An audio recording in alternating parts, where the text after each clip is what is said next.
I never thought my life would collapse because of a man I should never have trusted.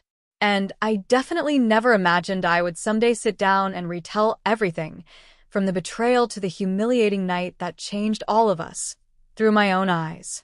But here I am, trying to explain the storm I created and the storm I walked into, both at the same time.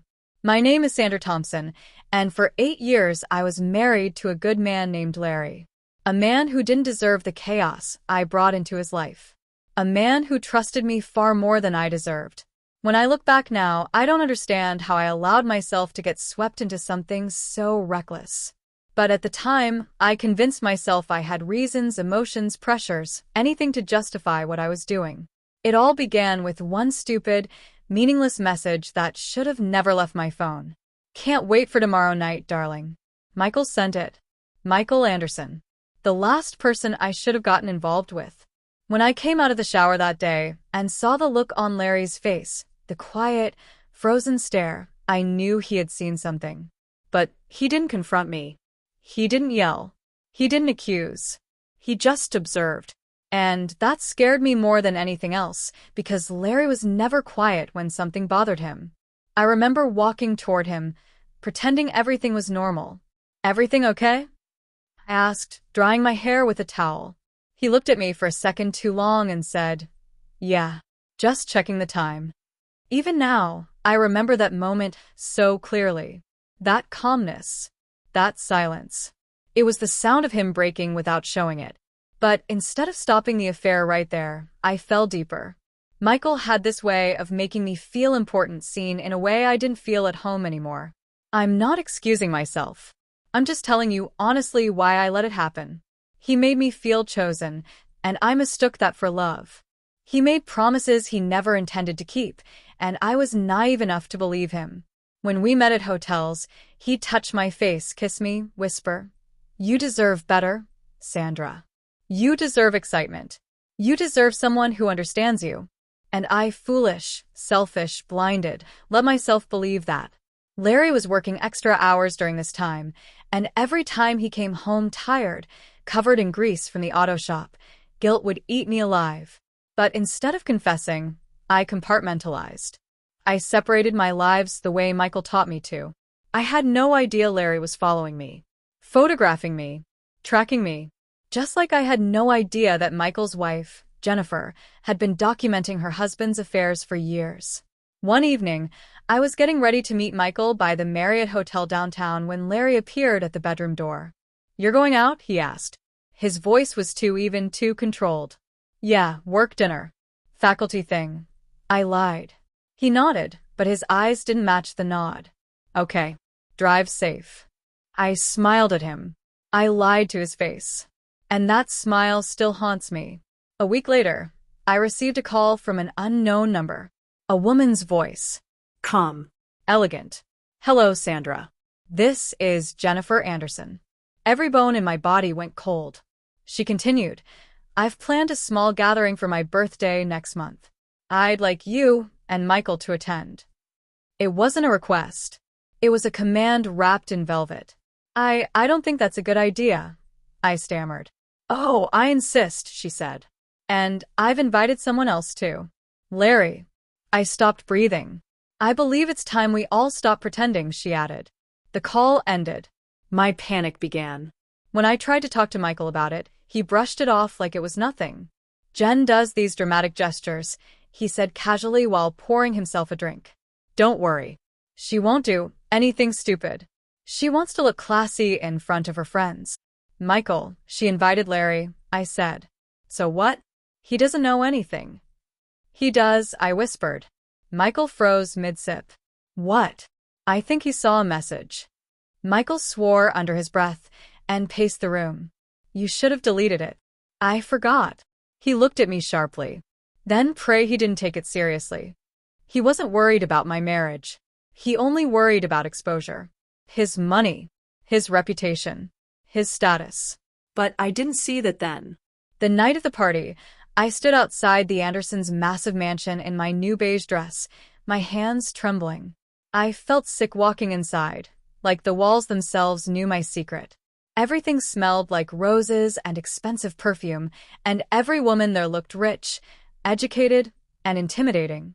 Jennifer greeted us at the door. She looked stunning in a black cocktail dress, her smile sharp as a blade. "Welcome," she said sweetly, kissing Michael on the cheek and then looking directly into my eyes. "So glad you could make it, Sandra." There was something terrifying about her calmness. Michael squeezed my hand subtly. "Relax," he whispered. But I couldn't. Not when I saw Larry walk in 30 seconds later. He saw me holding Michael's hand. His face didn't twist. He didn't shout. He didn't break. He just stared at us like he was forcing himself to stay upright. "Larry," I whispered, stepping toward him. Jennifer's voice cut through the air like a knife.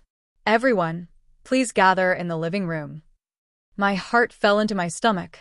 30 guests. Soft jazz music. Champagne. A picturesque evening poisoned with tension. Jennifer raised her glass. "Tonight, I want to celebrate truth." Michael stiffened next to me. She continued, "I'd love for my husband to tell everyone how long he's been seeing Sandra." Gasps. Silence. Someone dropped a glass. I grabbed Michael's arm. "Do something?" I whispered. He said nothing. Jennifer went on, 6 months.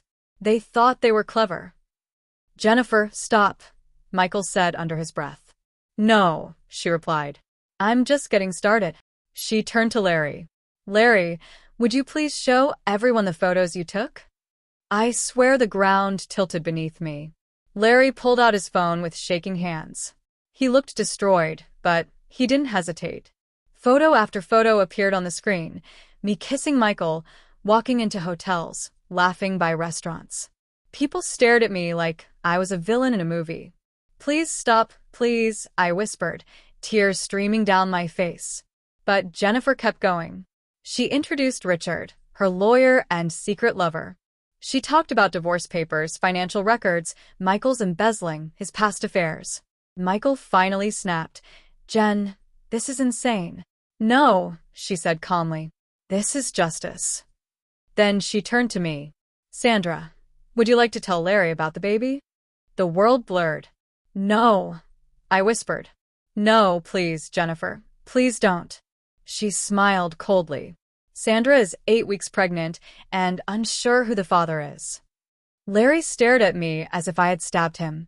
"Is it true?" he asked softly. I couldn't speak, couldn't breathe. Michael looked away, refusing to meet anyone's eyes. Jennifer added, "Don't worry. Richard already arranged the paternity test." I fell to my knees. It was humiliating, cruel, and yet every piece of this disaster was something I had set in motion. Larry eventually said, "Richard, prepare our divorce papers too. I want Sandra to receive the bare minimum." His voice was cold but steady. "Larry, please let me explain." "There's nothing left to explain," he replied. That night ruined all of us. And little did I know, the tests, the divorce, the fallout, everything was only the beginning. After the night at Jennifer's house, everything in my life fell apart so quickly I barely had time to breathe. I left that mansion in tears, humiliated, terrified, and completely alone. Michael didn't walk me to my car. He didn't ask if I was okay. He didn't even look at me. He stayed behind arguing with Jennifer, probably trying to save whatever scraps of his reputation were still left. Larry didn't speak to me either. He walked past me as if I were a stranger in the street. He didn't shout. He didn't insult me. Somehow, that hurt even more. I kept calling his name, whispering, "Larry, please just hear me out." But he didn't even flinch. When I got home that night, I don't know why I even went back. I sat on the couch and stared at the photos still burned into my memory. Every lie, every hotel, every kiss, all exposed in front of 30 people. My marriage, my dignity, my secrets, turned into entertainment. Larry came home an hour later. His face was expressionless. I stood up immediately. "Larry, please talk to me," I said. "I'm only here to get a few things," he replied quietly. "Can we at least discuss?" "There's nothing to discuss," he said, choosing every word carefully. "You made your choices." "Larry, I didn't love him. I was confused. He finally looked at me, his eyes red and exhausted. Then why did you keep choosing him? Over and over? For 6 months. His voice didn't rise. He didn't shout. That made it worse. I don't know, I said, crying. I was unhappy. I felt invisible. He cut me off. Sandra, do you think I wasn't unhappy sometimes? Do you think I didn't feel invisible occasionally? But I never cheated. I never lied. I never disrespected you. Larry, please, just let me explain the baby. He stiffened. Don't do this right now. Larry, we don't know whose it is. I panicked. I didn't know how to tell you. You should have told me the moment you found out, he said. Instead, Jennifer told me. At her damn birthday party. I wiped my face and reached for him. He stepped back. Sandra. I will never hate you, but I will never trust you again. And a marriage without trust is already over. He grabbed a bag of clothes and walked toward the door. Larry, please don't leave. He paused, gripping the doorknob, and said without turning around, You already left first. Then he was gone. I sank to the floor and cried until dawn. The next few days passed in a blur. Michael blocked my number. His wife filed for divorce and threw him out of their house. Larry stayed with a friend and refused to see me. My colleagues at the college were whispering behind my back. Jennifer had exposed everything so publicly that the news traveled fast. A week later, I received a call from Richard, Jennifer's lawyer. We need you to come in tomorrow morning to sign preliminary paperwork, he said. What paperwork? I asked, my voice shaky. Divorce. Paternity testing. Financial disclosures. My chest tightened. Can I talk to Larry first? Larry has already instructed me to proceed, he answered. Please arrive at 10. I spent that night staring at the ceiling, trying to understand how I had let things spiral out of control. I kept replaying moments when I could have stopped everything. The first message. The first lie. The first hotel room. Every small decision that led to a disaster I couldn't undo. At the lawyer's office, Larry refused to look at me. He kept his eyes on the table. When the paternity test paperwork was placed in front of us, my hands trembled. Are you sexually active with anyone besides your husband? The nurse asked. I froze. Larry's jaw tightened. I whispered, yes. Every word felt like a wound. Frequency, she asked clinically. Twice a week. Larry closed his eyes for a moment. I could practically feel the pain radiating off him. After the tests, he stood up and walked toward the door. I hurried after him. Larry, wait. He stopped briefly.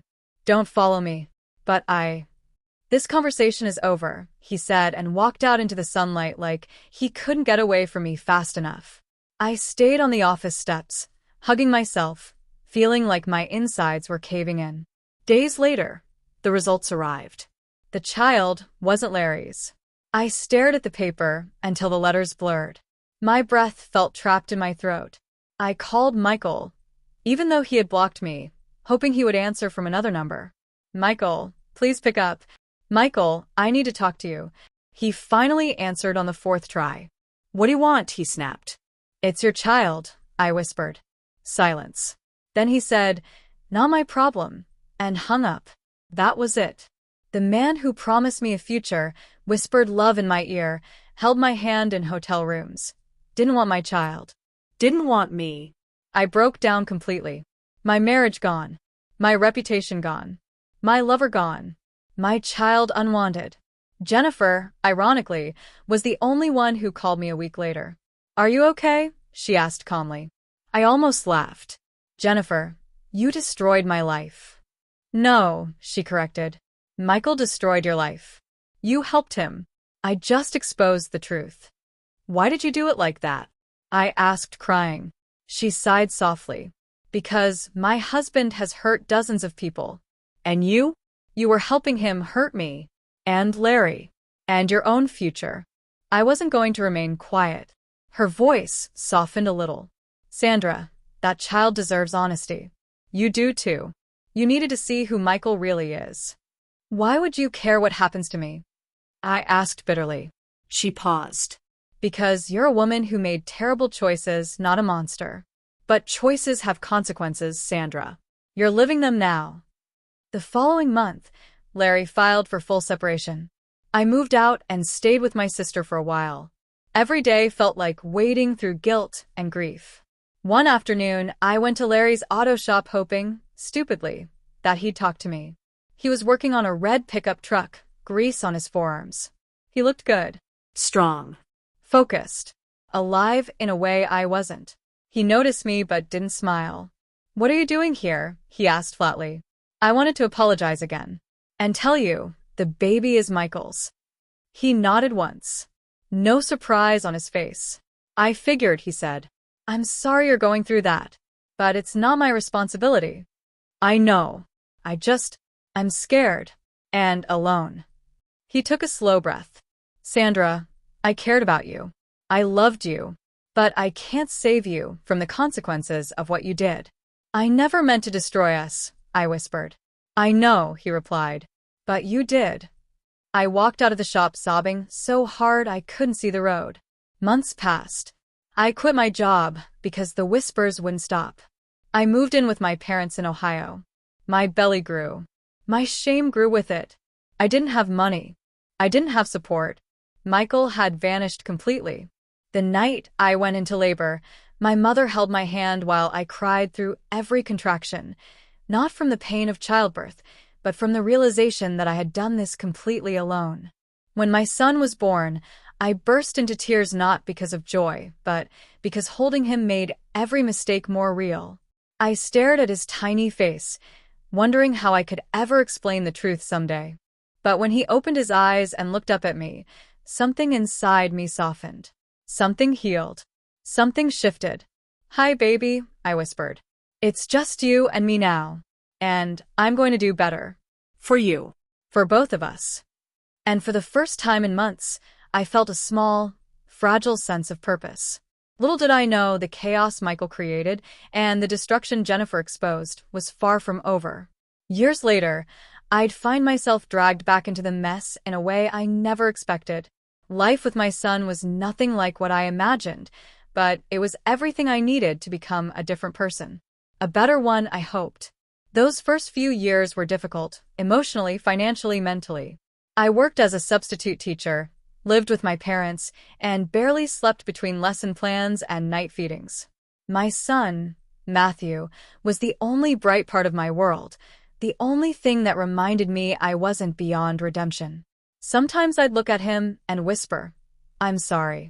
I'm so sorry you were born into chaos." But he'd smile up at me, and for a moment, the shame lifted. I avoided thinking about Larry, though he crossed my mind more often than I admitted.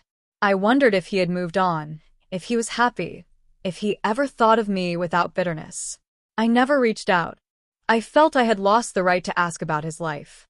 Then, 3 years after everything happened, my phone rang on a Tuesday afternoon while I was grading papers. "Hello, Sandra Thompson?" a man asked professionally. "Yes. This is Detective Martinez with the Dallas Police Department. We're contacting individuals who may have information relevant to an ongoing investigation involving Michael Anderson." My whole body went cold. What kind of investigation?" I asked, gripping the table. "Fraud and embezzlement. Large scale. We believe Mr. Anderson targeted vulnerable individuals, particularly recently divorced women, for financial exploitation." I placed a hand over my mouth. I don't understand what this has to do with me." "You were involved with him during the period we're examining," the detective said. "We'd like to ask a few questions and verify a timeline." I felt sick. "Is he dangerous?" "We don't believe he's violent," the detective answered, "but his actions have financially devastated many victims." Victims. Plural. I swallowed hard. "I'll cooperate," I said quietly. "Tell me what you need." Over the next hour, I answered question after question, dates, places, conversations. What he had promised me, what he had given me, what he had taken. At the end of the call, the detective asked something unexpected. "Did you know Jennifer Anderson provided extensive documentation of her husband's behavior?" I closed my eyes. Of course she did. Jennifer always knew more than she showed. "Yes," I whispered. "I know Jennifer. She also mentioned you might be able to add context regarding his relationship patterns, he added. For a moment, I didn't know how to respond. Finally, I said, Detective, do you know if Larry Thompson is involved in this case too? A pause. Then, yes. He's agreed to testify. Something inside me twisted. I wasn't sure if it was guilt, fear, or something else. Will I have to see him? I asked softly. It's possible, he replied. But we'll notify you beforehand. After the call ended, I sat on the couch holding my son's toy car, feeling the world tilt slightly. Michael was a liar, a manipulator, a man who used people without shame. But somehow, knowing he had continued hurting others made me feel foolish all over again. A few months later, the court summoned me as a witness. My stomach churned as I entered the courthouse, Matthew's tiny hand gripping mine until my parents took him outside. Inside the courtroom, I saw Michael sitting with his head down, gaunt and exhausted. He looked nothing like the man I thought I loved once. And Larry, he was sitting 2 rows ahead, looking strong, grounded. He didn't notice me walk in. Or maybe he did and pretended not to. When it was my turn to testify, I walked to the stand, my legs trembling. The prosecutor approached. Miss Thompson, how did you first meet Michael Anderson? At a college fundraising event, I said, my voice shaky. He introduced himself. He was charming, too charming. And he pursued a relationship with you despite knowing you were married? Yes. And did he ever discuss leaving his wife for you? Yes, I said, ashamed. He told me he was unhappy, that he was planning to start over. The prosecutor nodded. Did he ever ask you for money? Investments? Financial commitments? No, I said honestly. Not me. But he talked a lot about smart investing and how he helped friends. Did you believe him? I exhaled. Yes. Back then, I believed everything he said.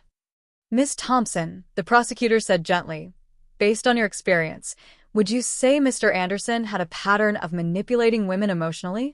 I didn't look at Michael. I didn't want to see whatever expression he wore. Yes, I whispered. I believe he did. When my testimony ended, I stepped down and hurried toward the back of the courtroom. As I passed the aisle, Larry stood up. For a moment, we were face to face for the first time in years. Larry, I whispered. He nodded politely, nothing more. How are you? I asked quietly. He looked older, stronger, surer of himself. I'm good, Sandra. I really am. There was no bitterness in his voice. That almost broke me more than anger would have. I'm glad, I said. Truly. He hesitated. Your son, he's doing well? My breath caught. You heard? He smiled faintly. Jennifer mentioned it once. She said you're a good mom. My voice cracked. I'm trying. You're doing better than trying, he said gently. Tears stung my eyes, but I nodded and stepped aside so he could walk past. In that moment, something inside me felt lighter, like a chapter was finally closing. Michael was sentenced to 15 years in federal prison. Watching him led away in cuffs was surreal. Once upon a time, I'd thought I loved him. Now all I felt was pity for the man he chose to become. Months later, I received another call, this time from Jennifer herself. Hi, Sandra, she said. Her tone wasn't hostile, just mature. Jennifer, I breathed, sitting down. I didn't expect to hear from you. I heard you testified, she said. Thank you. I swallowed hard. I didn't do it for you. Or for Larry. I did it because it was right. That's enough, Jennifer replied. People grow, Sandra. Even from the worst mistakes. There was a pause. She added softly, I'm glad your son has you. I hope you both find peace. After we hung up, I cried, not out of pain, but because forgiveness, even in its smallest form, felt like a gift I didn't think I deserved. Years passed. My son grew into a brilliant, curious child. I earned my master's in counseling and began working with at-risk teens, helping them navigate choices I once made so poorly. Every story I heard reminded me how fragile morality can be when someone feels unseen. Then one day, while grocery shopping with Matthew, I heard someone say my name. Sandra?